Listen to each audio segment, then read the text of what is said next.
అమ్మ ముఖ్యంగా మహిళలు నెలసరి సమయంలో ఉన్నప్పుడు పాటించవలసిన నియమాలేంటి అంటారు? ఎందుకంటే ఈ సమయంలో ఉన్నప్పుడు చాలా నెగెటివ్ వస్తుంది అని చెప్పేసి అంటూ ఉంటారు. ఈ రోజుల్లో చాలా మందికి విషయాలు తెలీదు. ఎలా ఉండాలంటారు?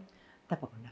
హ్మ్. అయితే స్త్రీలు అంటే ఇవాళ చిన్న పిల్లల దగ్గర నుంచి గృహిణుల వరకు కూడా హ్మ్. నెలసరి అవుతున్న వాళ్ళు హ్మ్. చాలా నెగ్లెక్ట్ చేసేది నాన్‌సెన్స్ అనేది ఈ హ్మ్. విషయంలోనే. యెస్. కాబట్టి చాలా జాగ్రత్త దాని ఇంపాక్ట్ కూడా మనకి అలాగే పడుతుంది. హ్మ్. ఈ విషయంలో జాగ్రత్తగా ఉండాలి. హ్మ్. ఏమి చేయకూడదు, ఏమి చేయాలి తెలుసుకుందాం. హ్మ్. సైంటిఫిక్ పరంగా కూడా. హ్మ్. సైంటిఫిక్ పరంగా చూసినట్టయితే గనక మన శరీరంలో హ్మ్. చాలా రకాలైన హార్మోనల్ బ్యాలెన్సెస్ తప్పుతుంటాయి. హ్మ్. చేంజెస్ వస్తుంటాయి. హ్మ్. కాబట్టి హ్మ్. ఈ సమయంలో తక్కువగానే మనము మంచి పనులే చేయాలి. హ్మ్. సాధ్యమైనంత వరకు రెస్ట్ తీసుకోవడము, కుదరకపోతే ఆహ్, వాళ్ళ శరీర అనుకూలతను బట్టి హ్మ్. నిప్పు వెలిగించడం కానీ, హ్మ్. లేదంటే శుభకార్యాలకి వెళ్ళడం కానీ, హ్మ్. లేదా దేవాలయాల పరిసర ప్రాంతాల్లో ఉండడం కానీ, హ్మ్. ఇలాంటివి చేయొద్దు. ఓకే. లేదా పూజ చేసేటప్పుడు వాళ్ళని ముట్టుకోవడం కానీ, హ్మ్. ఇల్లంతా కలిగి తిరగడం కానీ, హ్మ్. నూనె, పెరుగు, పాలు, హ్మ్. పసుపు, కుంకుమ, హ్మ్. తర్వాత ఇలాంటి నీళ్ళు. శుభప్రదమైనటువంటి వస్తువులు వీరి చేత్తో తాకద్దు. ఓకే. స్టవ్ వెలిగించొద్దు.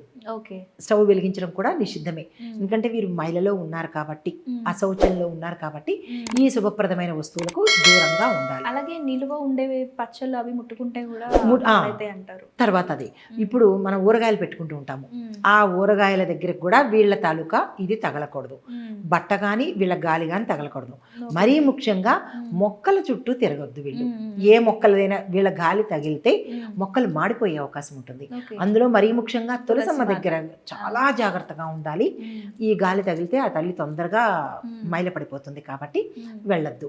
దాంతో పాటు హ్మ్. వెంట్రుకలు కూడా తులసమ్మ దగ్గర ఆ హ్మ్. పరిసర ప్రాంతాల్లో కానీ, తులసమ్మ దగ్గర హ్మ్. ఆకుల మధ్య కానీ వెంట్రుకలు ఉంటే కూడా అది దోషమే. ఓకే. ఎన్ని వెంట్రుకలు ఉంటాయో హ్మ్. అన్ని సంవత్సరాలు మనము నరకంలో బాధలు పడవలసి వస్తుందంట. ఓహో! అది చాలా తులసమ్మ విషయంలో చాలా కేర్‌ఫుల్‌గా ఉండాలి. హ్మ్. అందులో తులసమ్మకి నీళ్లు పోసేటప్పుడు కూడా హ్మ్. చాలా ఆదివారాల పూట, పౌర్ణమి పూట, ఏకాదశి పూట, హ్మ్. అమావాస్య పూట హ్మ్. అస్సలు నీళ్లు పోయరాదు. ఆ తల్లి హుహు. విష్ణుమూర్తితో మమేకమై ఉంటుంది కాబట్టి ఓకే. భంగం కలిగినట్టు, ఏకాగ్రతకి భంగం కలిగినట్టు ఉంటుంది. హుహు. చాలా తీవ్రమైన శాపాలిస్తుంది. హ్మ్.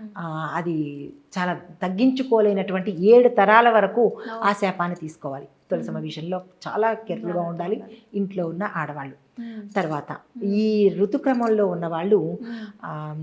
నైటీతో కాకుండా హ్మ్. కొంచెం మంచి వస్త్రధారణ చేసుకొని హ్మ్. ఒక దగ్గర ఉన్నట్టయితే, హ్మ్. పూర్వం ఉండేవాళ్ళు అలాగే హ్మ్. వాళ్ళకంటూ ప్రత్యేకంగా. అవును. అలా ఉండగలిగితే కొన్ని కొన్ని తప్పిదాల నుంచి మంచిగా ఉండే అవకాశం ఉంటుంది. హ్మ్. సైన్స్ పరంగా కావచ్చు, హ్మ్. ఆధ్యాత్మిక పరంగా కావచ్చు. హ్మ్. వీళ్ళ గాలి ఎక్కడా తగలకూడదు. హ్మ్. అందులో మరీ ముఖ్యంగా పసిపిల్లల జోలికి వెళ్ళకూడదు. అవును. అవును. హ్మ్. ఉయ్యాల్లో ఉన్న పిల్లలు కానీ, హ్మ్. అన్నం తింటున్నప్పుడు కానీ, హ్మ్. ఇంట్లో మన పిల్లాడే కదా, మనవాళ్లే కదా అన్న హ్మ్. మాట పనికిరాదు. హ్మ్. చాలా జాగ్రత్తగా ఉండాలి. నాన్‌సెన్స్ అంటే మనకొచ్చేవి కూడా హ్మ్. సెన్స్ లేకుండానే వస్తాయి కాబట్టి, ఈ విషయంలో చాలా కాషియస్‌గా ఉండాలి. హ్మ్. కేర్‌ఫుల్‌గా ఉండాలి. హ్మ్. ఈ ఋతుక్రమంలో ఉన్న పిల్లలు. హ్మ్. తప్పకుండా అమ్మ. ధన్యవాదాలు. నమస్తే.